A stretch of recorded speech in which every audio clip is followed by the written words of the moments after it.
नेपाल विमान हादसे में मौके पर 68 शव बरामद। यति एयरलाइंस ने आज सभी उड़ानें रोकी। नेपाल विमान हादसे में मारे गए 5 भारतीयों की पहचान हुई। यूपी के गाजीपुर के रहने वाले थे सभी। पोखरा पैराग्लाइडिंग के लिए जा रहे थे। नेपाल प्लेन क्रैश के बाद आज फिर तलाशी जाएंगे बचे हुए शव। आर्मी शुरू करेगी सर्चिंग अभियान। प्लेन क्रैश होने से ठीक पहले फेसबुक पर लाइव था भारतीय युवक। सामने आया दिल दहला देने वाला वीडियो। नेपाल विमान हादसे पर केंद्रीय मंत्री ज्योतिरादित्य सिंधिया ने जताया दुख। कहा, हादसे में हुई जनहानि अत्यंत दुर्भाग्यपूर्ण। पोखरा विमान हादसे पर नेपाल सरकार का बड़ा फैसला। विमान हादसे को जांच के लिए बनाई 5 सदस्यीय कमेटी। 45 दिनों में आएगी रिपोर्ट। सभी घरेलू विमानों की जांच होगी।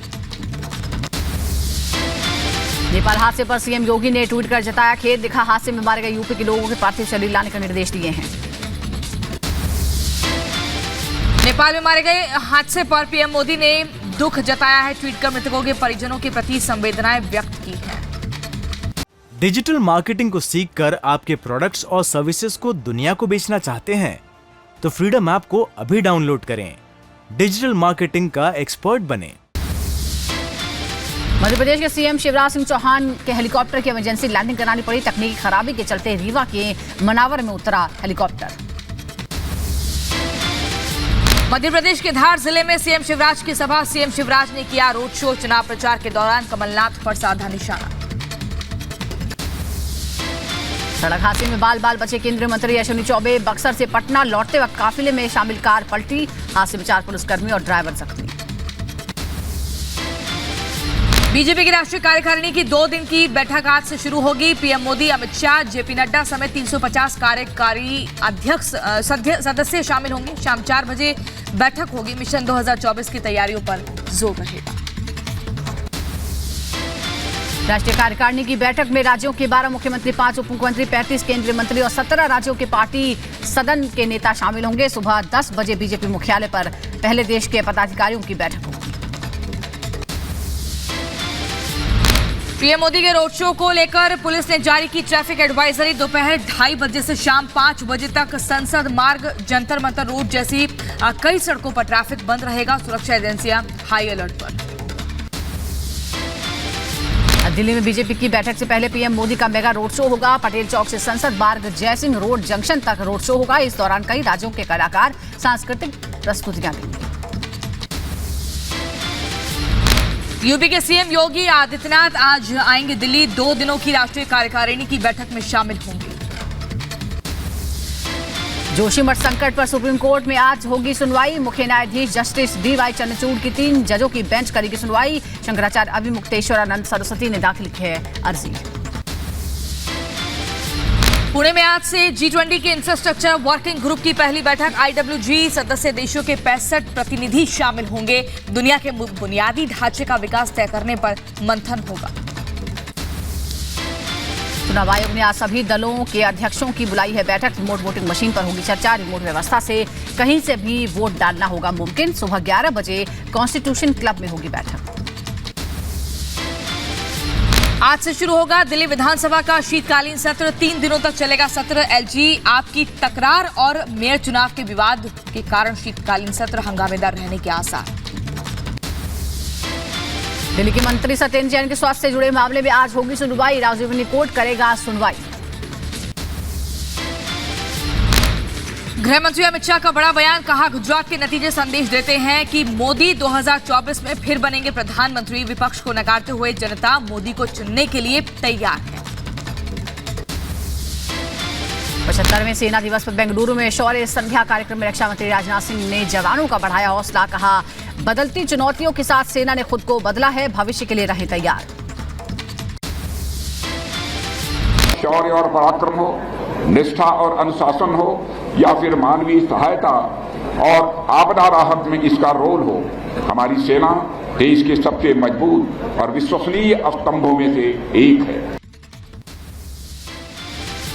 पाकिस्तान को सेना प्रमुख का कड़ा संदेश। कहा, LOC पर हर चुनौती से निपटने की तैयार भारतीय सेना। जम्मू कश्मीर में सेना के साथ खड़ी जनता, आत्मनिर्भरता से आधुनिकता का नया मंत्र। विदेश मंत्री एस जयशंकर की चीन और पाक को खरी खरी कहा, अपनी सुरक्षा के लिए हर संभव कदम उठाएगा भारत। एलएसी पर चीन और बालाकोट में पाकिस्तान के खिलाफ भारत की जवाबी कार्रवाई ने दिखाया देश किसी दबाव में आने वाला नहीं। उत्तर भारत में शीतलहर का कहर जारी, ठंड के और बढ़ने की संभावना। दिल्ली में आज से 6 दिनों का येलो अलर्ट, पहले 3 दिन शीतलहर और अगले 3 दिन रहेगा घना कोहरा। राजस्थान में ठंड का कहर जारी, माउंट आबू में पारा -4 डिग्री पहुंचा। माउंट आबू, लद्दाख, मनाली से भी ठंडा रहा। जम्मू कश्मीर में कड़ाके की ठंड जारी है। कांजीगुंड रेलवे स्टेशन पर बर्फ से गुजरती ट्रेन की खूबसूरत तस्वीरें सामने आई। केदारनाथ धाम में भारी बर्फबारी, केदारपुरी में -10 डिग्री पहुंचा तापमान। अब तक 3.5 फीट तक पहुंची। लगातार बर्फबारी हो रही है। बर्फ की चादर से ढका बाबा का धाम। जम्मू कश्मीर के किश्तवाड़ में लैंडस्लाइड की डराने वाली तस्वीरें सामने आई है। निर्माणाधीन कुपवारा रोड पर दरका पहाड़, मलबे में दबने से एक की मौत। जम्मू कश्मीर के सोनमर्ग में बर्फीले तूफान के बाद फंसे लोगों का सेना ने रेस्क्यू किया। सोनमर्ग में बर्फीले तूफान के बाद दहशत का माहौल।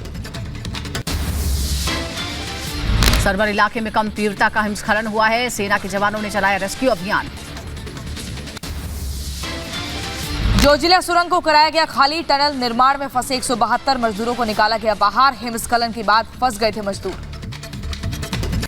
राजस्थान के पिंक सिटी जयपुर में हवा महल फेस्टिवल का हो रहा है आयोजन। कार्यक्रम से अशोक गहलोत ने की शिरकत। पर्यटन को बढ़ावा देने के लिए फेस्टिवल आयोजित। हवा महल के संरक्षण के लिए आयोजित हुआ फेस्टिवल। राजस्थानी लोक कलाकारों ने परफॉर्म किया। इस दौरान बड़ी चौपड़ से लेकर जलेबी चौक तक पूरे बाजार को रंगीन रोशनी से सजाया। रामचरितमानस पर बिहार के शिक्षा मंत्री के बयान के बाद चिराग का नीतीश पर निशाना। पूछा, अब तक मंत्री को नीतीश ने क्यों नहीं किया बर्खास्त। मनोज तिवारी ने बिहार पर को बताया कलंक। बिहार में रामचरितमानस पर महागठबंधन में मचे घमासान पर बोले तेजस्वी यादव, बीजेपी के एजेंडे पर कुछ लोग काम कर रहे हैं, हम हर धर्म का सम्मान करते हैं।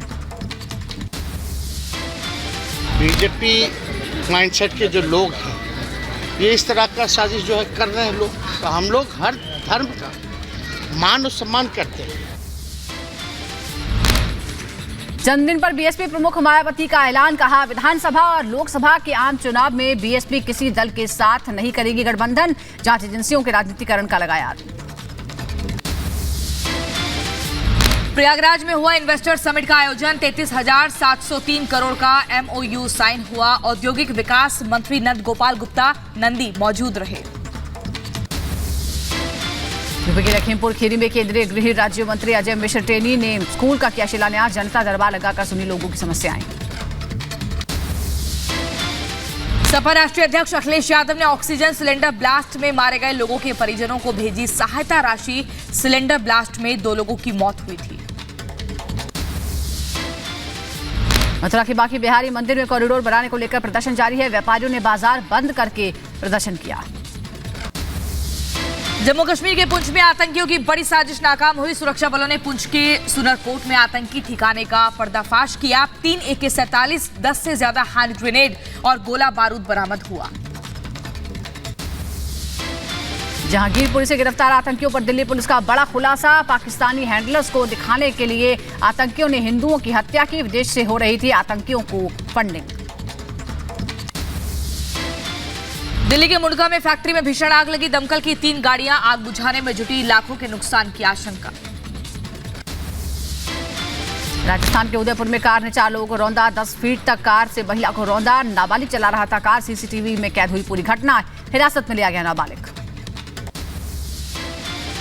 यूपी के कुशीनगर में अवैध कब्जे पर चला बुलडोजर। पुलिस की मौजूदगी में हटाया गया अवैध कब्जा। शांति भंग करने वाले 10 कब्जाधारियों को पुलिस ने हिरासत में लिया। हरियाणा के रेवाड़ी में मुख्य बाजार से हटाया गया अतिक्रमण। व्यापारियों में आक्रोश। पुलिस बल तैनात। यूपी के एटा में तेज रफ्तार बाइक सांड से टकराई। हादसे में 2 बाइक सवार युवक घायल हुए। दोनों को अस्पताल में भर्ती कराया। यूपी के कासगंज में निर्माणाधीन दीवार गिरने से बड़ा हादसा। मलबे में दबने से 2 बहनों समेत 3 लोगों की मौत हो गई। मध्य प्रदेश के खरगोन में बेकाबू बस हादसे का शिकार हुई। हादसे में 3 लोगों की मौत हुई, 40 से ज्यादा लोग जख्मी हुए। यूपी के सहारनपुर में पुलिस की जीप बेकाबू होकर पलट गई। 3 पुलिसकर्मी बुरी तरह जख्मी हो गए। सामने से आ रहे वाहन को बचाने के चक्कर में हादसा हुआ। और वहीं आपको बता दें, यूपी में कैंटर गाड़ी ने बाइक सवार को रौंदा। महिला समेत 2 लोग बुरी तरह से जख्मी हुए। पुलिस ने कैंटर चालक को हिरासत में लिया। यूपी के रायबरेली में ट्रक की चपेट में आने से युवती की दर्दनाक मौत। साइकिल से घर जा रही थी युवती, ट्रक चालक मौके से फरार। यूपी के बहराइच में पिकनिक बनाने गए 3 लोगों को बेकाबू कार ने कुचला। 2 की मौके पर मौत हुई, 1 की हालत गंभीर। यूपी के बुलंदशहर में अवैध पशु कटान का किया खुलासा। पशुओं की चर्बी से बनाई जा रही थी कपड़े धोने के साबुन। पुलिस ने 2 आरोपियों को गिरफ्तार किया। दिल्ली पुलिस के हेड कांस्टेबल ने दिखाई बहादुरी। फिल्मी स्टाइल में पकड़ा स्नैचर। आरोपी के पास से चोरी की स्कूटी और एक मोबाइल फोन बरामद। यूपी के बदायूं में 2 शातिर चोरों को गिरफ्तार किया गया है। आरोपियों के पास से चोरी का सामान और हथियार जब्त। बीजेपी विधायक सत्यपाल सिंह समेत 31 समर्थक बरी हुए। एमपी एमएलए कोर्ट का फैसला, हत्या की कोशिश और पुलिस मुठभेड़ का मामला था। यूपी की बरेली में हुए गैंगवार का मुख्य आरोपी गिरफ्तार। पुलिस ने आरोपी सुरेश के बेटों को भी गिरफ्तार किया। बुधवार को हुए गैंगवार में हुई थी 3 लोगों की मौत। ग्रेटर नोएडा में हुए ब्लाइंड मर्डर का खुलासा हुआ। प्रेमी के साथ मिलकर पत्नी ने पति का कत्ल किया था। मृतक के भाई की शिकायत पर सेफ्टी टैंक से शव बरामद हुआ था। यूपी की एटा पुलिस ने 2 शातिर अपराधियों को गिरफ्तार किया है। नकदी समेत चोरी का सामान भी बरामद। यूपी के गाजीपुर में नकली नोट छापकर मार्केट में चलाने वाले गिरोह का खुलासा हुआ। पुलिस ने 6 शातिर बदमाशों को गिरफ्तार किया। आरोपियों के पास से नकली नोट जब्त हुए। यूपी के बुलंदशहर में पेड़ पर लटका मिला युवक का शव। हत्या की आशंका। पुलिस मामले की जांच में जुटी। यूपी के गोंडा में अस्पताल संचालक की लाठी डंडों से पिटाई हुई। दबंगों ने बेरहमी से पीटा। 50,000 रुपए की रंगदारी नहीं देने पर मारपीट की। यूपी के मथुरा में ज्ञात शव मिलने से सनसनी। हत्या की आशंका। पुलिस मामले की जांच कर रही है। यूपी के प्रयागराज में एक शख्स की बेरहमी से हत्या हुई। पत्थर से सिर कुचलकर वारदात को अंजाम दिया। पुलिस जांच में जुटी है। यूपी की बदायूं पुलिस ने 2.5 किलो डोडा चूरा के साथ एक तस्कर को गिरफ्तार किया है। आरोपी तस्कर से पूछताछ जारी है। यूपी के सहारनपुर में पुलिस की टीम पर जानलेवा अटैक हुआ। पुलिसकर्मियों ने भागकर अपनी जान बचाई। बदमाशों ने डायल 112 में तोड़फोड़ की। यूपी की मुजफ्फरनगर पुलिस ने ड्रग की तस्करी करने वाले दंपत्ति को गिरफ्तार किया है। आरोपियों के पास से 50,000 रुपए का गांजा जब्त। अग्निवीर परीक्षा में फर्जीवाड़ा करने वाले 2 बदमाशों को आगरा पुलिस ने पकड़ा है। नकली जवान बनकर उगाही कर रहे थे। यूपी के उन्नाव में गंगा नदी में फिर दिखा मगरमच्छ। नाविकों ने बनाया वीडियो। श्रद्धालुओं को किया अलर्ट। हरियाणा के पलवल में चुनावी रंजिश के कारण खूनी वारदात। नवनिर्वाचित सरपंच के पिता की हत्या। आरोपियों के खिलाफ मामला दर्ज कर जांच में जुटी है पुलिस। मध्य प्रदेश के शाजापुर में सीए की गाड़ी पर लाठी डंडों से हमला। सीसीटीवी में कैद हुई पूरी वारदात। पुलिस ने दर्ज की शिकायत। यूपी के एटा में शबनम ने हिंदू धर्म अपनाने के लिए मांगी इजाजत। नेहा पाठक बनना चाहती हैं शबनम। राजस्थान के भीलवाड़ा में रहने वाले मेजर राहुल जिनगर वीरता पदक से सम्मानित हुए हैं। मेजर राहुल जिनगर ने साल 2019 से 2022 तक आतंकियों के खिलाफ चलाया था अभियान। यूपी के बुलंदशहर में महिलाओं ने निकाली बाइक रैली। सड़क सुरक्षा के प्रति किया जागरूक। एसपी ट्रैफिक अनुकृति शर्मा ने बाइक रैली को दिखाई हरी झंडी। यूपी के अंबेडकर नगर में सड़क सुरक्षा माह जागरूकता रैली का आयोजन हुआ। पुलिस उपाधीक्षक ने दिखाई हरी झंडी। इंडोनेशिया में लगे भूकंप के जोरदार झटके। रिक्टर स्केल पर 6.2 रही तीव्रता। घरों से बाहर आ गए लोग। जान माल का कोई नुकसान नहीं। आर्थिक संकट के आगे मजबूर हुआ पाकिस्तान। पीएम शहबाज शरीफ का कबूलनामा का एटमी ताकत होकर भी भीख मांगना शर्मनाक। आई फील वेरी एम्बैरेस्ड कि मैं आपसे हर दफा आता हूँ, कोई और आता है तो आप कहते तो नहीं, लेकिन दिल के अंदर तो आप समझते होंगे ये पैसे मांगने आ गए हैं। चीन के केमिकल प्लांट में जोरदार धमाका। पैनजिन शहर में मेंटेनेंस के दौरान केमिकल प्लांट में ब्लास्ट हुआ। धमाके की आवाज काफी दूर तक सुनाई दी। इजरायल में नेतन्याहू सरकार के खिलाफ बड़ा विरोध प्रदर्शन। सरकार के विरोध में सड़कों पर उतरे 80,000 से ज्यादा लोग। विरोध प्रदर्शन कर रहे लोगों ने नेतन्याहू की तुलना रूसी राष्ट्रपति पुतिन से की। यूक्रेन के नीप्रो में मिसाइल अटैक में अब तक 29 लोगों की मौत हुई। मलबे में कई लोगों के दबे होने की आशंका। रूस ने एक अपार्टमेंट इमारत पर किया था मिसाइल अटैक। डिजिटल मार्केटिंग को सीखकर आपके प्रोडक्ट्स और सर्विसेज को दुनिया को बेचना चाहते हैं तो फ्रीडम ऐप को अभी डाउनलोड करें। डिजिटल मार्केटिंग का एक्सपर्ट बनें।